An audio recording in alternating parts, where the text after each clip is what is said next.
Baru ini orang mau turun kok kayaknya heboh sekali ya. Ini apa-apaan? Turun ya turun aja, nggak usah ngapa-ngapain. Padahal turun tinggal turun, yang lain nggak masalah begitu, biasa aja kok. Yang lain baru-baru ini heboh sekali ini. Kenapa sih? Ada apa sih? Kurang 10 tahun, kurang 10 tahun. Aduh Pak Jokowi, katanya mau kembali ke Solo. Lagi pula kan anak Bapak udah jadi wapres. Masa nggak percaya kan? Emang gitu sih. Kadang orang tua kalau sama anaknya belum dewasa suka nggak percayaan. Assalamualaikum warahmatullahi wabarakatuh. Kembali lagi di channel Prayoga Muhammad.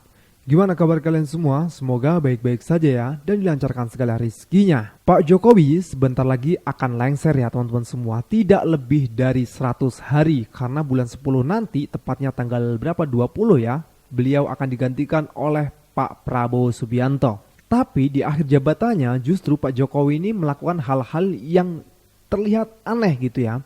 Bahkan yang terakhir kemarin itu Watimpres ya, itu juga sempat rame. Dan juga mengenai IKN, kebijakan-kebijakan lainnya juga. Nah ini terakhir lagi Pak Jokowi melantik 3 menteri, yang dimana menteri-menteri itu pun tidak sesuai dengan kapasitasnya.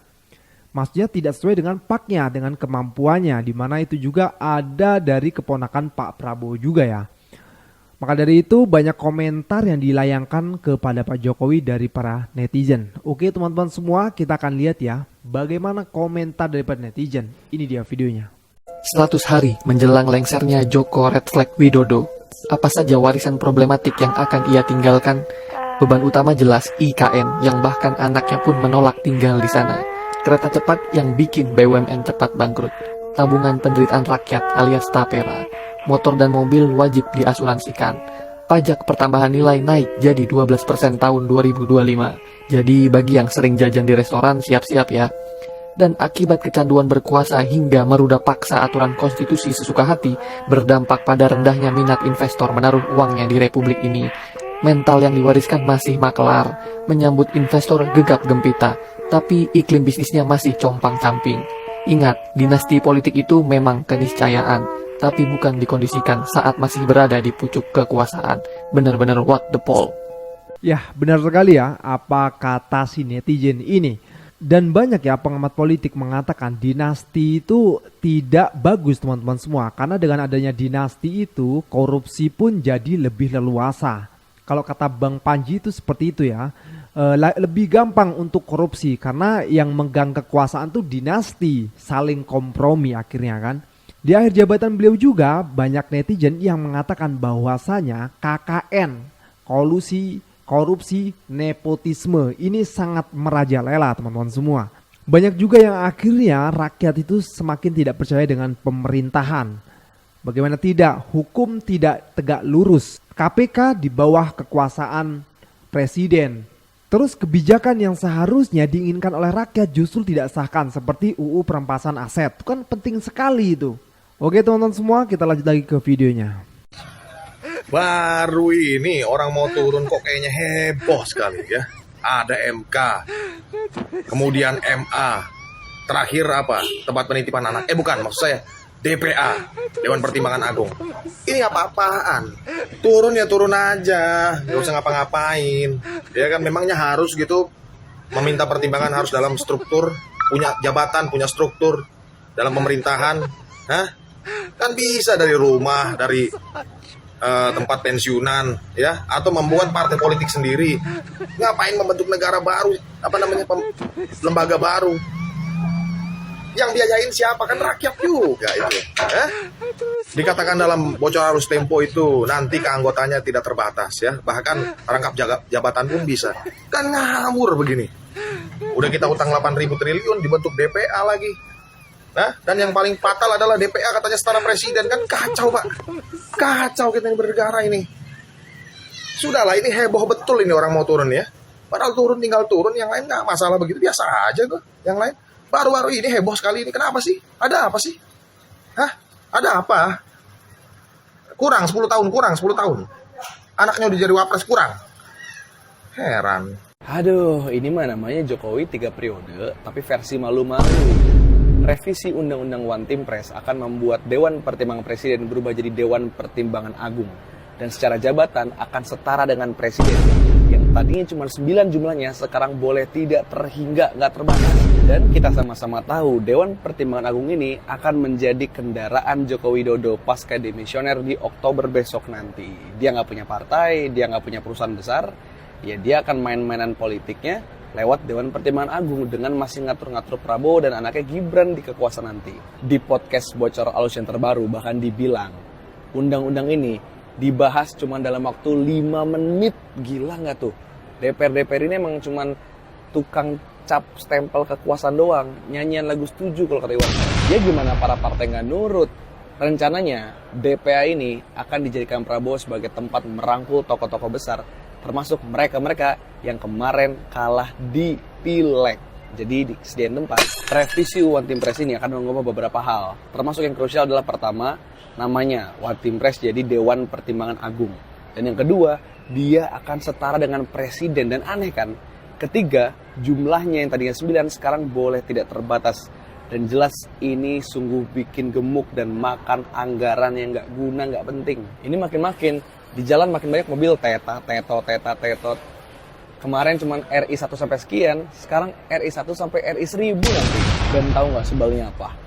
RUU ini kan menguntungkannya eksekutif, tapi dijadiin RUU inisiatif DPR RI. Dan akhirnya apa? Jokowi ketika ditanya kebiasaan, cuci tangan, bilang gini, tanyakan saja ke DPR, kan DPR yang membuat. Ini DPR memang penjilat semua isinya. Giliran RUU penting kayak masyarakat hukum adat, undang-undang TPKS, terus PPRT dibahasnya lama banget. Ini undang-undang yang ngasih tempat kekuasaan semakin otoritarian, kok cepet banget dibahasnya, 5 menit doang loh. Dari RUU One Team Press ini, kita sudah bisa membayangkan betapa di zaman Prabowo nanti, kekuasaan akan semakin gemuk, pengen merangkul segala golongan, pengen meniadakan oposisi, dan tentu saja kita mengarah ke otoritarian. Apalagi DPA ini adalah nomenklatur yang dipakai saat Orde Baru. Aduh Pak Jokowi, katanya mau kembali ke Solo. Lagi pula kan anak Bapak udah jadi wapres. Masa nggak percaya kan? Emang gitu sih. Kadang orang tua kalau sama anaknya belum dewasa suka nggak percayaan. Ya termasuk Mas Gibran. Ke kantor baunya mainan. Gimana sih? Belum dewasa ya? Aduh, kena lagi nih Gibran. Ya bener kata abang tadi itu ya, mau turun aja kok ada aja yang dilakuin gitu loh. Katanya kemarin ngomong mau pulang aja ke Solo gitu. Itu aduh gimana sih, nggak konsisten bener gitu loh. Capek deh. Ada yang mengatakan ketika kita mengkritik pemerintah, kita dianggap anti pemerintah dan orang yang kalah di dalam Pilpres. Kalau Anda beranggapan demikian, Anda adalah keliru.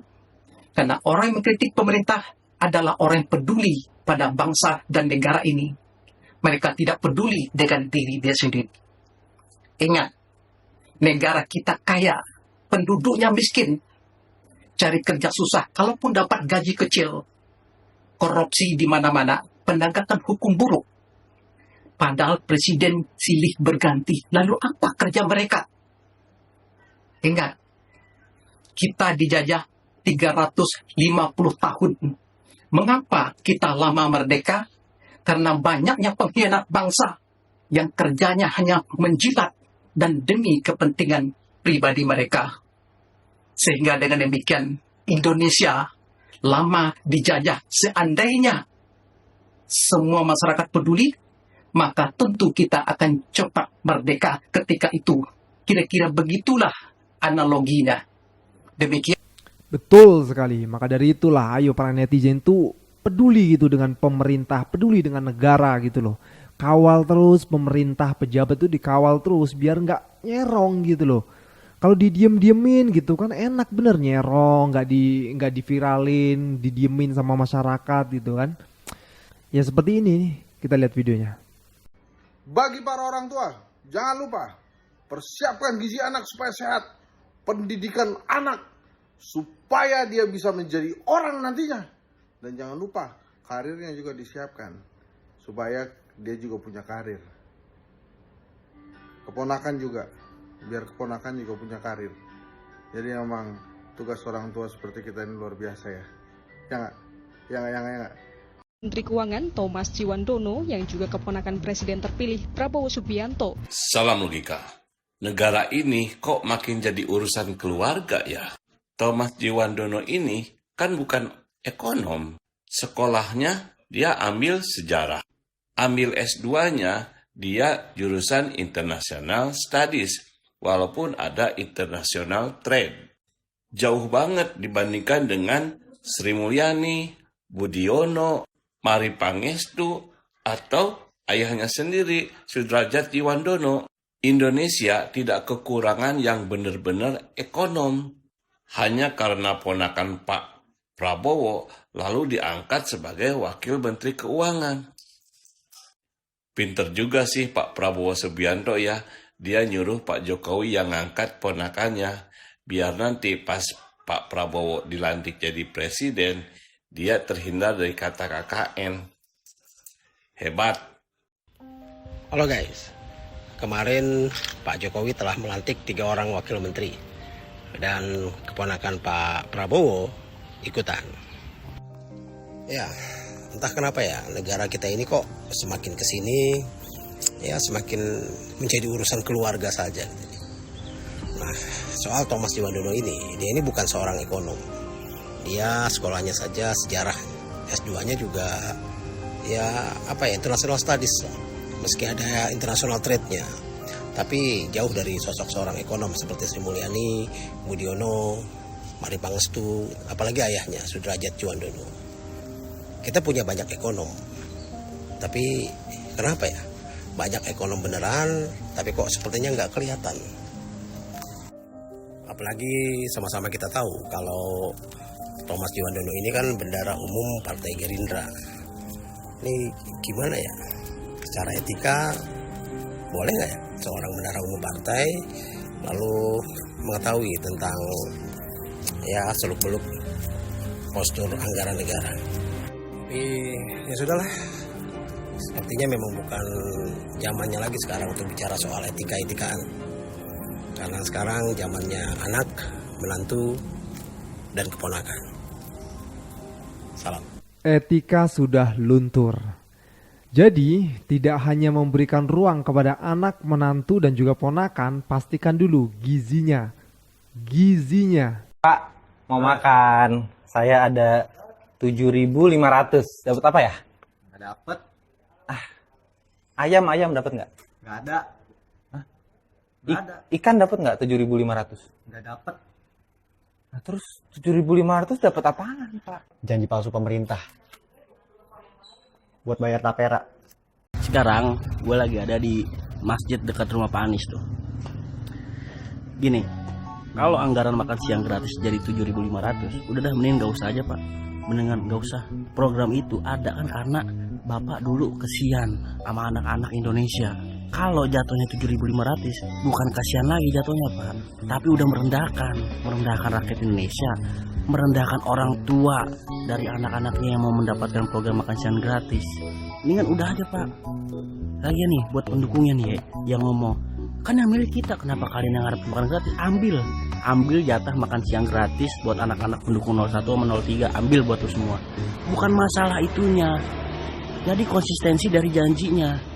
Masalah makan aja nggak becus, gimana lagi janji-janji yang lainnya. Ini buat pendukungnya nih, kaum 58 nih, yang dongo nyampe ke tulang belakang tuh pasti ngomong kayak gitu. Tolol. Jadi tidak semua anak sekolah atau ibu hamil dan balita itu yang tentunya dengan tingkat ekonomi yang tinggi itu tentunya tidak akan dapat. Jadi gua mau udah nggak kaget lah. 10 tahun gua dibohongin bapaknya, mosok yo masih percaya sama anaknya. Sorry. Gimana menurut kalian? Hebat kan? Ya beginilah yang terjadi teman-teman semua. Oke teman-teman semua, jangan lupa untuk berikan komentar dan kritikan kalian bawah ini. Jangan lupa juga untuk like, subscribe channel ini. Sekian dari gua Prayoga Muhammad. Wassalamualaikum warahmatullahi wabarakatuh.